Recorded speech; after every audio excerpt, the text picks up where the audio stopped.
UP के वह 7 बाहुबली नेता जिनसे थर थर कांपती थी सरकार। हालांकि उत्तर प्रदेश में माफिया और बाहुबलियों का दबदबा अब कम होता नजर आ रहा है। एक वक्त था जब यूपी में माफिया और बाहुबलियों की तूती बोलती थी। इतना ही नहीं, राजनीतिक दल बड़े स्तर पर माफियाओं और बाहुबलियों को संरक्षण भी देते थे। राजनीतिक संरक्षण की आड़ में इन बाहुबलियों द्वारा किसी की भी जमीन पर कब्जा कर लेना, अपने तरीके से धन उगाही करना और शासन प्रशासन से अपने तौर तरीकों से काम कराना इत्यादि अपराध के रूप में शामिल रहा है। इन बाहुबलियों का खौफ इस कदर भी था कि बड़े बड़े प्रशासनिक अधिकारी भी इनके हिसाब से ही चलते थे। लेकिन बदलते समय की गति के साथ अब माफिया और बाहुबलियों का वो दबदबा नहीं रहा है जो एक वक्त में देखा जाता था।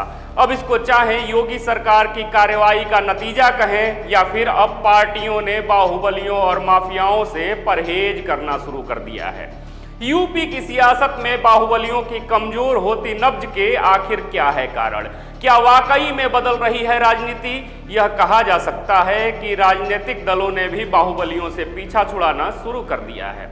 राजनीतिक जानकार बताते हैं कि 1970 से लेकर 2017 तक पूर्वांचल से लेकर बुंदेलखंड और पश्चिमी इलाके तक बाहुबलियों का बोलबाला हुआ करता था।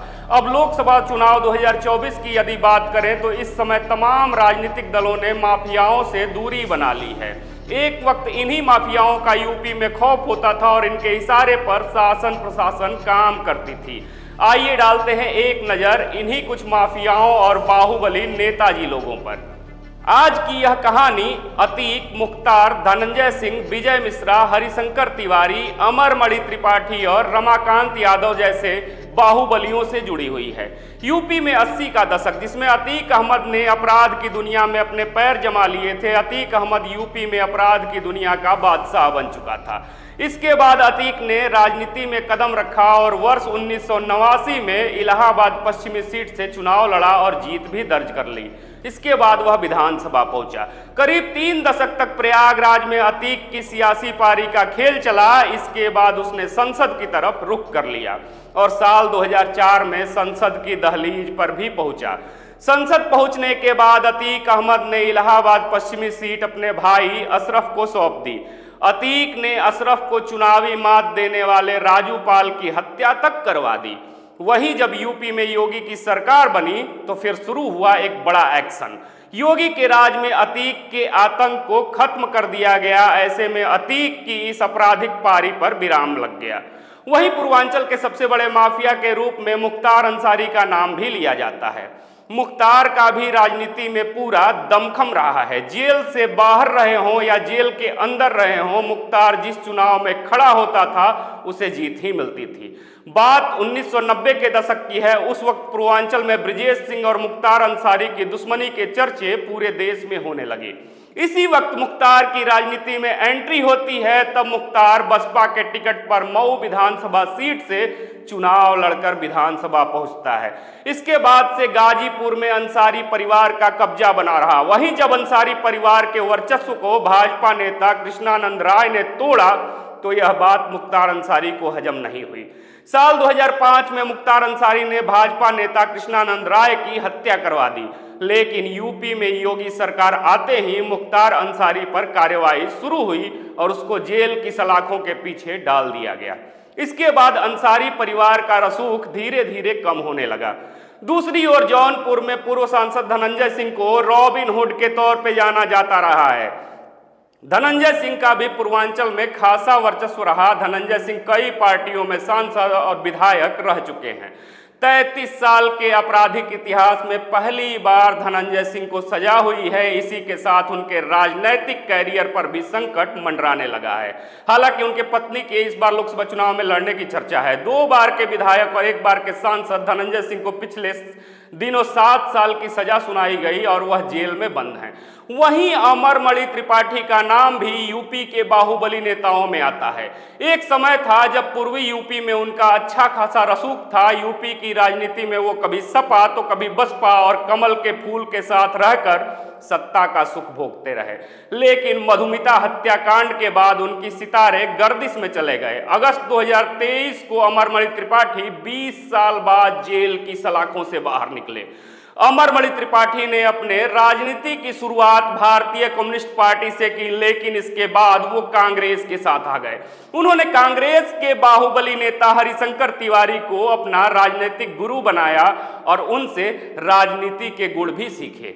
राजनीति में आने से पहले ही अपराध की दुनिया में एंट्री कर चुके थे। उन पर हत्या, लूट और मारपीट जैसे कई संगीन मामले दर्ज थे। कुछ ही समय में अमरमणि त्रिपाठी ने पूरे इलाके पर अपना दबदबा कायम कर लिया। अमरमणि त्रिपाठी ने साल 1996 में पहली बार महाराजगंज की सीट नौतनवा विधानसभा सीट से कांग्रेस के टिकट से चुनाव लड़ा और जीत भी हासिल की। इसके बाद वो लगातार 4 बार इस सीट से विधायक रहे। 1997 में अमरमणि ने कांग्रेस को छोड़कर लोकतांत्रिक कांग्रेस पार्टी ज्वाइन कर ली और फिर कल्याण सिंह की सरकार में मंत्री बन गए। वर्ष 2001 में बस्ती के एक बिजनेसमैन के बेटे के अपहरण के मामले में उनका नाम आता है तो बीजेपी ने उनसे किनारा कर लिया। इसके अलावा 80 के दशक में यदि बात करें तो विंध्याचल क्षेत्र में विजय मिश्रा का नाम भी खूब गूंजता रहा। उस वक्त विजय मिश्रा पेट्रोल पंप का और ट्रक संचालन का काम करता था। दबदबा इतना था कि उसके ट्रकों को पुलिस भी रोकने से डरती थी। अपराध की दुनिया में नाम बढ़ा तो विजय मिश्रा ने राजनीति में जाने का मन बना लिया। कहा जाता है कि पूर्व मुख्यमंत्री कमलापति त्रिपाठी ने विजय मिश्रा को राजनीति की राह दिखाई थी। इसके बाद विजय मिश्रा को ज्ञानपुर सीट से ब्लॉक प्रमुख चुना गया था पहली बार। राजनीति में प्रभाव बढ़ता गया और धीरे धीरे वह मुलायम सिंह यादव का एकदम खासम खास बन गया। कहा जाता है कि मुलायम सिंह यादव विजय मिश्रा को अपने बेटे की तरह मानते थे। जेल में बंद विजय मिश्रा को मुलायम की सरकार बनते ही रिहा कर दिया गया था। अगर यूपी की बात की जाए तो यहाँ माफियागिरी की शुरुआत हरिशंकर तिवारी के हाथों मानी जाती है। माफियाओं के बीच उन्हें बाबा का तमगा हासिल था। कोई भी बाहुबली हो लेकिन हरिशंकर तिवारी से भिड़ने की जुर्रत नहीं करता था। माफिया जगत में हरिशंकर हर किसी के लिए सम्मानीय थे। हरिशंकर तिवारी को माफिया का गॉडफादर कहा जाने लगा। अपराध में आतंक बढ़ा तो हरिशंकर तिवारी ने भी राजनीति में कदम रखा। गोरखपुर विश्वविद्यालय में छात्र राजनीति से विधानसभा तक का उन्होंने सफर तय किया। कहा जाता है कि जेल में बंद रहने के दौरान पहली बार वह चुनाव जीते थे और ऐसा कमाल उस समय तक कोई भी नेता, कोई भी बाहुबली नहीं कर पाया था। योगी सरकार आने के बाद हरिशंकर तिवारी का परिवार भी अब हाशिए पर है। वहीं रमाकांत और उमाकांत यादव का पूर्वांचल में भी अच्छा खासा दबदबा माना जाता है। यादव वोटों पर मजबूत पकड़ रखने वाले 4 बार के सांसद और 5 बार के विधायक बाहुबली नेता रमाकांत यादव जेल में अब बंद हैं।